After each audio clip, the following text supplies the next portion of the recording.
سلام به همگی. به کانال آموزش آشپزی با چالش ها خوش آمدید.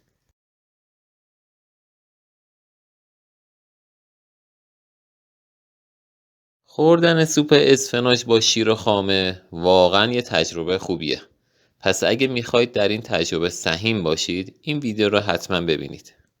مواد مورد نیاز برای این سوپ عالی 2 نفره: 1 عدد پیاز، 2 عدد سیب زمینی، 200 گرم اسفناج، آب گوشی آب قلم 1 فنجان، 1 پیمانه شیر، 1 قاشق غذاخوری خامه و نمک و فلفل سیاه به مقدار لازمه. اول قابلمه رو روی حرارت متوسط میذاریم و یه تیکه کره داخلش میندازیم. پیاز رو به صورت نگینی ریز خورد میکنیم و داخل قابلمه میریزیم تا نرم بشه.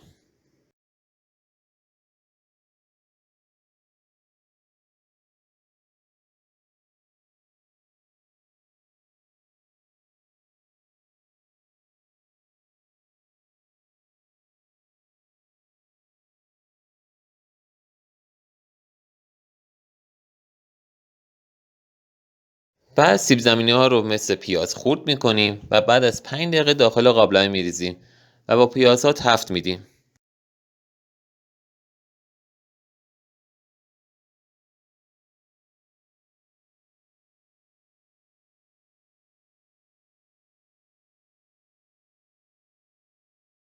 حالا آب قلمی و آب گوشت رو به غذامون اضافه میکنیم و هم میزنیم.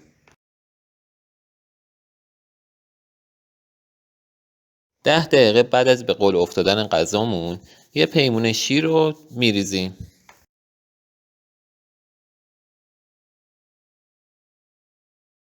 و بعد از چند دقیقه اسفناج رو اضافه میکنیم و هم میزنیم.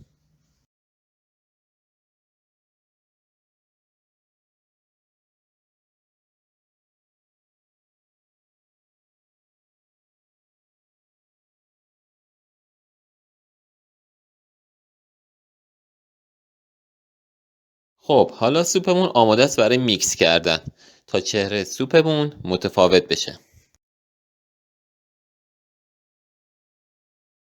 نمک، فلفل سیاه و خامه رو اضافه میکنیم.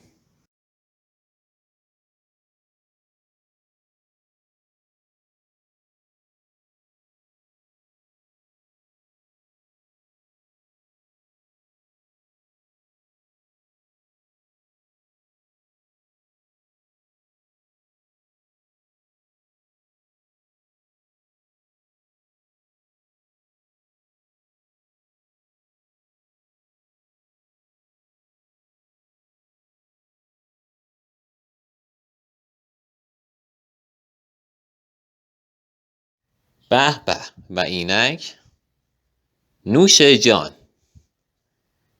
بینندگان عزیز، لطفاً کانال ما رو با چالش‌های بعدی دنبال کنید.